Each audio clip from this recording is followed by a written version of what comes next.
Israel's oldest survivor from the Holocaust passed away at the year 109.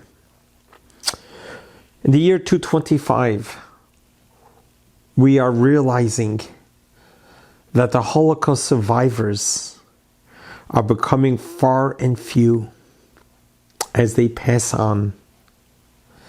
What their eyes witnessed, what their bodies experienced, was the worst that humanity has shown itself.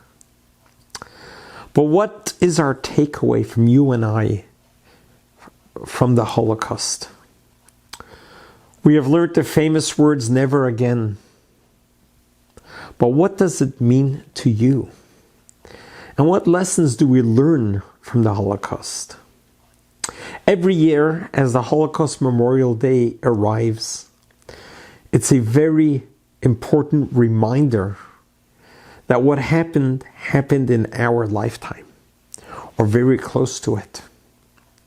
I was born in 1961. The Holocaust finished at the end of the 1940s, just 20 years before me. It's very close. 6 million innocent Jewish people were gassed, killed, murdered, maimed, for no reason other because they were Jewish.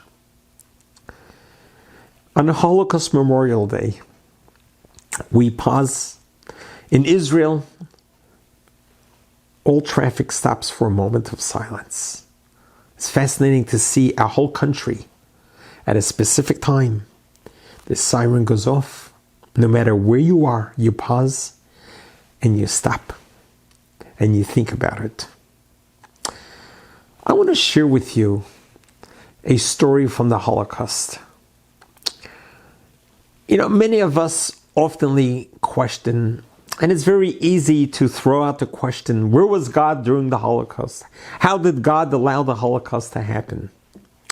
Well, it's the same God who created this world. It's the same God who gave us Adam and Eve. It's the same God who has sustained this world. And here we are in the 21st century, and we're living a life unprecedented in all world history. And the inventions and the progressiveness of our generation compared to our preceding generations is at warp speed. The amount of advances in all areas of medicine, travel, communication, agriculture, food, medical, you name it. We are flying in a speed that no one could have ever imagined it. So it's the same God.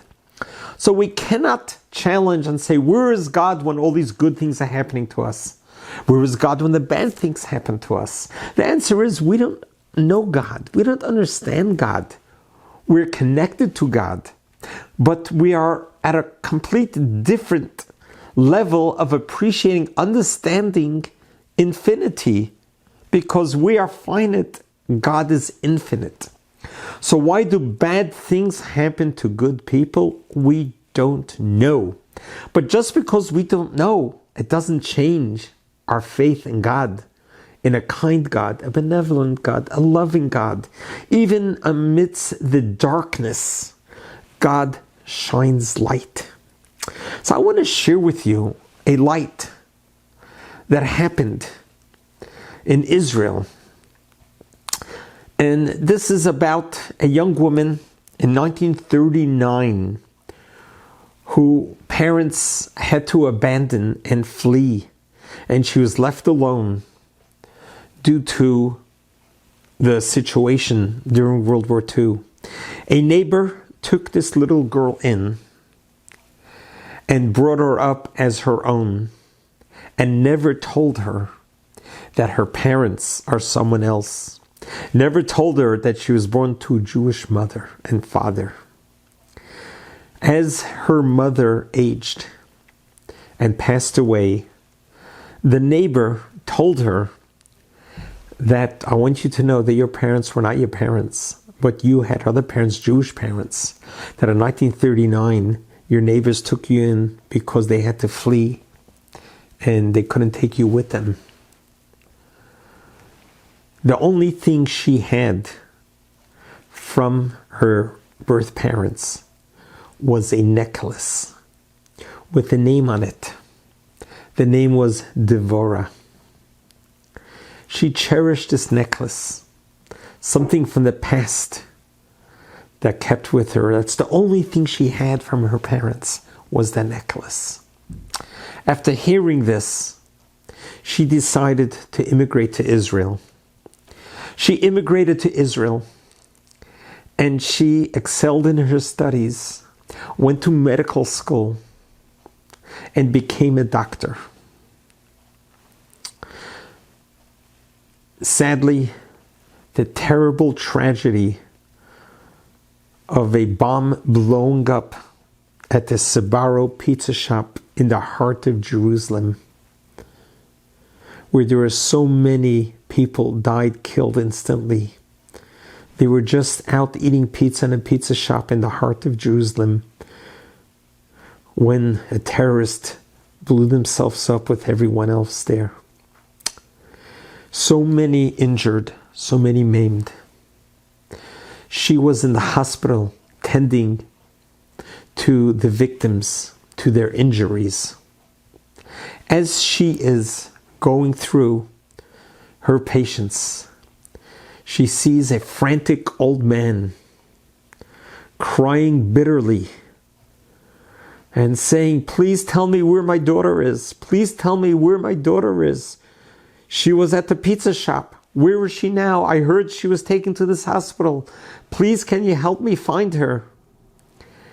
And the nurse, the doctor, asked him, "Can you please share with me her name? Some kind of way I could identify her."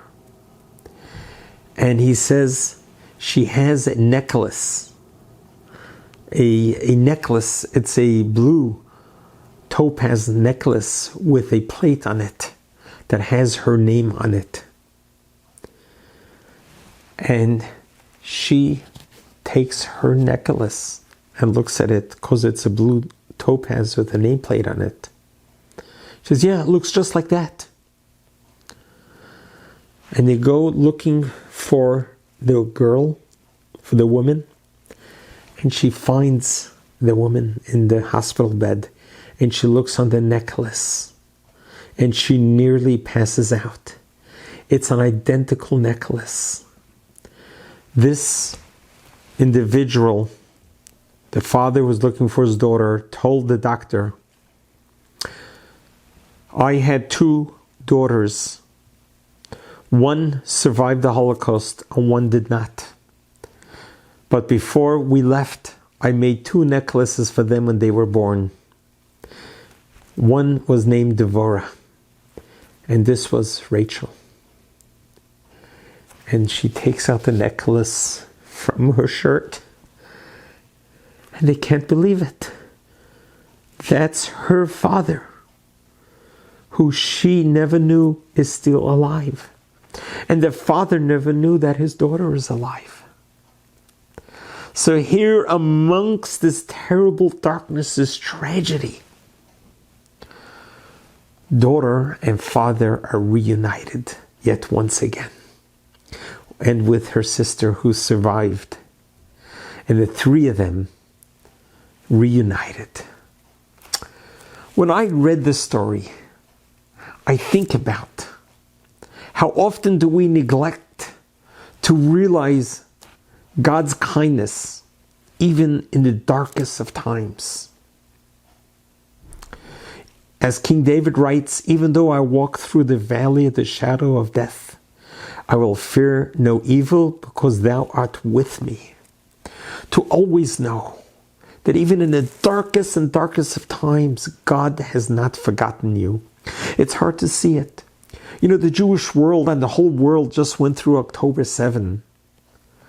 1,200 innocent, beautiful people lost their souls because of the savagery, the barbaric terrorism of the Hamas terrorists. May the names be blotted from history.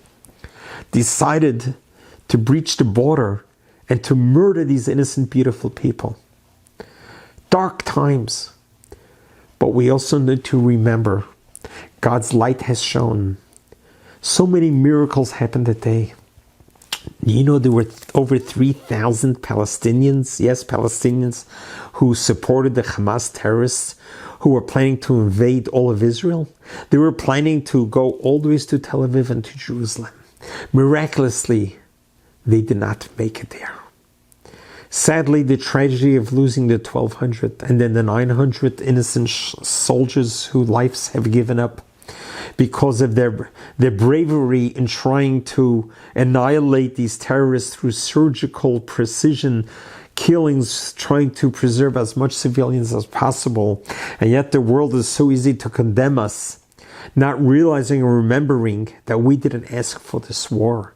We didn't ask for this darkness. They were the ones who their aggressors and continuously uses their own innocent Palestinians as the human shields. So when there's darkness, we always got to remember there's going to be light. That is the name of my channel. A little bit of light pushes away a lot of darkness. I started this channel right after I survived the mass shooting at my temple on April 27, 2019, when a terrorist breached our synagogue, the second synagogue in all U.S. history, with the AR-15 to murder every single Jew that was on my synagogue, the synagogue that my wife and I built with our heart, with, as now we could say, blood, sweat, and tears. This young 19-year-old white supremacist hater, anti-Semite, just like the Nazis, came in with AR-15 to slaughter all of us. Sadly, he murdered and killed Lori Lynn Gilbert Kay, and then he lifted the AR-15 to kill me and the children behind me. He blew off my 2 fingers, but the rest of me survived, so I can talk to you today. So I could give you the inspiration to know that amidst those darkness, there's always light. In life, we cannot change what happened, but we can change how we react. May God bless us all, that history will not repeat itself as long as we learn from history. And in memory of the Holocaust Memorial Day, may we never forget the hate that was there then. We cannot allow the hate, the baseless hate, to relive and rekindle once again. Never again then, never again now. You do your part to fight anti-Semitism. You do your part to stand tall and stand shoulder to shoulder as we are all children of God, and we all have the ability to coexist as one, to support each other, to love each other unconditionally. Then certainly God will love us as well. God bless you. God loves you.